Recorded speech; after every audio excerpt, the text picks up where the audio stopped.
Speaking of Boston, we got Steve Sweeney on the line. Oh, he probably wouldn't know the answer. Steve Sweeney. Yes. We have never talked before, sir, but I'm a big fan of yours. This is Opie from the Opie and Anthony Show, and we got Jim Norton. You know what? I got to tell you, I'm a big fan of yours. I remember when you guys were in Boston. Yeah.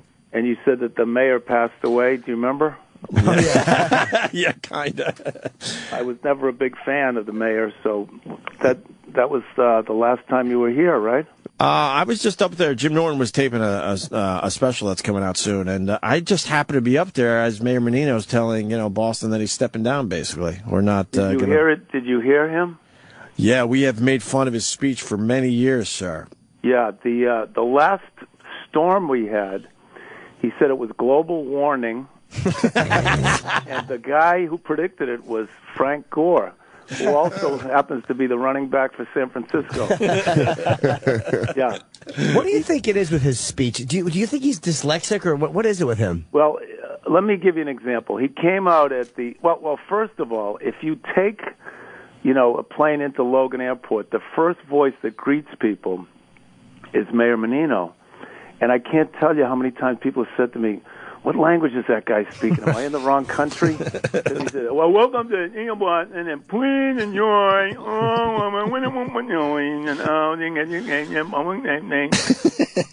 In the neighborhood, Brighton, and then he at the convention he came out. He says, "Hello, hello." And he mentioned all the great Democrats like John F. Kennedy and Martha Luther King. You know what he's got? He's got what fighters get, is that thick tongue. Right. Yeah, so he talks like he's been batted around a little bit. Now, why? It seems like Boston doesn't like the guy. Why was he able to stay mayor for almost 20 years? He's crooked. Oh. Well, no, I mean, I can't say that, but that's the way it works because you get 6,000 employees in that one building, City Hall, and that's your built-in base right there. They're all going to keep their jobs. But now they got a whole new slew of candidates, and you guys spent time here. You know how they all talk the same way. Mm-hmm. In every sentence, it's quite frankly, and at the end of the day, quite frankly, in the end of the day, and folks. Right. And folks, like Elizabeth Warren. They also like to say, kick the can. Oh, yeah, kick the can down the road. Right, they love that one. So we don't go over the fiscal cliff. Right? Yes! Who the frick has ever kicked the can down the road? And we've all gone over the fiscal cliff. Right? Already. They say that. I don't know. I don't see any difference yet, but I'm sure I will. Now we're in April, so as soon as the taxes get paid, I'm sure there will be a major difference. Yeah, who knows? I'm not a big political guy. I don't believe in any of them, Steve Sweeney. Yeah. Not a one. Steve, we're obsessed with Scorch. We watch his show, and we analyze it and break it down. We were surprised to see you on it, so we figured that they roped you in somehow. Yeah, we broke Somebody told me that I did it, and Well, what happened? I was going to a warehouse in Framingham. Yeah. My friend Sib, who played for Boston and everything, he says, "Oh, okay, so now you're going to do this." Scorch is he was the guy on the couch. Right. Yes. Yeah, we worked, me and Anthony worked with Scorch at AF back in the day. Yeah. And we're obsessed with him because, he's got this TV show that no one is watching, but in his mind, he thinks he's Johnny Carson. That's why we're fascinated by this guy. He truly believes that he has millions of viewers and that he's just, he's only days away from being offered Jay Leno's job. Right. It's just days. You're right. Yeah. Yeah. And all of a sudden, we're watching the last episode, and they say, he says he's got Steve Sweeney, and we're like, really? Yeah. Because I really am a big fan. You're a funny fuck. And, I am a funny fuck. And it's so weird being on the radio saying that. Oh, sorry. I did 5 years on ZLX. Yeah, and you come out, and I could tell you're just bothered, because it seemed like you were, I don't know, you were sold something that it wasn't. No, it wasn't that. You know what really bothered me? He... Actually, he's a very nice guy, but no, I like him as a person. Don't get me wrong, but anyway, so he's got this idea. It's kind of more like the Today Show than the Tonight Show. So he's got this cook there, and they're going to do a cooking segment, and the guy wouldn't let me eat. I said, "I'm starving. I've been in this warehouse in Framingham for 2 hours. You're not going to let me taste the food? No, not until after we shoot." So I was a little edgy. You seemed like you hated. It was very funny to watch you and Sib just talking, and then you wouldn't acknowledge. And Scorch kept trying to fucking shoehorn himself in by doing things like, and he would laugh just to kind of get the camera to turn towards him. Scorch. I think he was coked out of his mind. I have no idea what he was doing over there.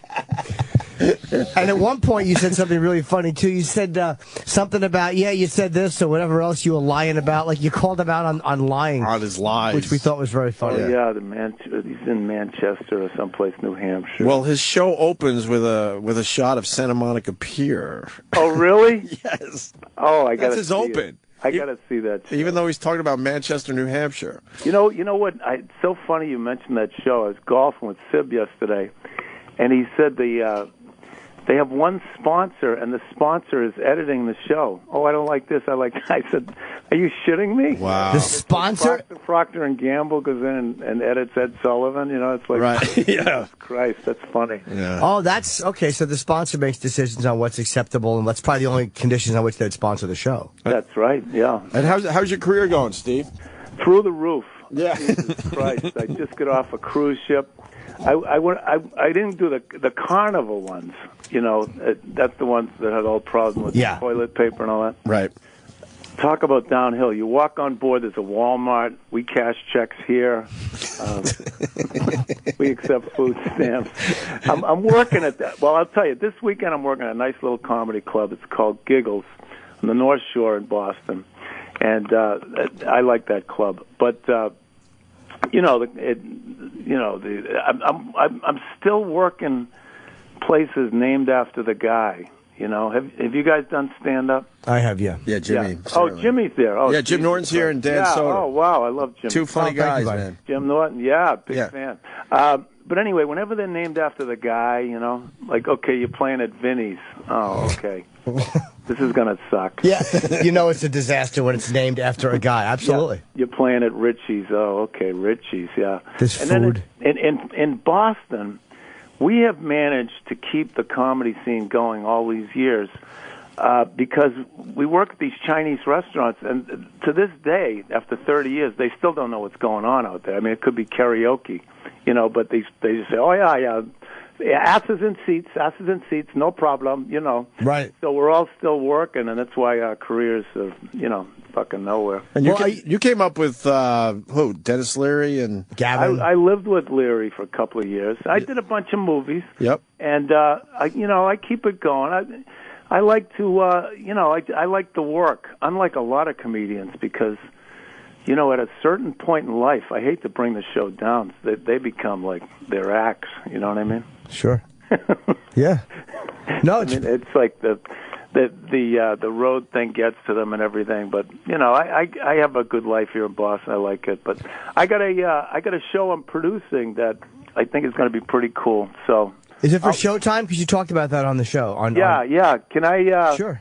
Can I call your show in? Call your show again when we get? Oh, of course, deal? Of course you can. You ever make it to New York? Yeah, I get down there. All right, fucking do our show next time you're down. Hey, here. I would love to do it. I love your show. Steve, I can't believe when you said Menino died because, you know, all these people were calling me up because I've been here forever. Oh, did you hear the mayor passed away and everything? And I said, really? Huh? And then Menino said, that wasn't funny. I don't think I have family in the whole game. You know. Oh man, he was up our ass. He made sure we got fired. That's good though. But we already knew we were. Move. We admit it now. We already knew we had job offers in New York, so we were kind of taking some shots up there. We were taking some major chances, knowing we had a place to land. Yeah, no, that was exciting. You were joking on Scorch's show about being depressed. Are you really depressed? Me? No. Oh, you're not? Okay, you were just kidding. He was just depressed that day. Oh, okay. I don't know what. Oh no, I was doing a bit. I say, you know, I'm depressed. I went to a veterinarian and I said, put me to sleep. And he said, what? And I said, all right, if you're not going to put me down, fix me, cut my balls off. Oh, okay, all right. It was just a setup, one of those phony comedy shit. Yeah, but I'm doing comedy over 20 years, and I fell for it. What a fucking dummy I am. Yeah, we're like, we got to get Steve Sweeney on the phone and talk him off the ledge. It sounds like he's fucking going to kill himself. I was worried about you. I'm like, this guy sounds really upset about something. Fuck. Oh, no, I'm just, setting it up, baby. God, what a fucking knocking him over. What a dumb cunt I am. You are a dumb cunt. Jesus Christ, I can't believe you used that word on the radio. Oh, it's fantastic, isn't it? It's freeing. It's the only word that has any power left in the English language. Right. Everybody says fuck, but when you say cunt, everything quiets. That stops everything, doesn't it? Yeah, the C word. Yeah, drop an N-bomb in front of it and watch the reaction you get. Oh, my God. Is that Norton that just said that? Yeah. Oh, he's the only one in the world that would do that. Oh, my God. I used to do a bit about that stuff, and I'd say, name your prejudice, And a guy would get up, I hate the kikes, I hate the guineas. But then there's a big southpaw guy, well, I hate those niggas. And the fucking, you get the wrong reaction. You know what I mean? From right. the audience, from the people. You just can't use that word. Yeah, which I just did. Holy shit. It just evokes too big a reaction, I guess.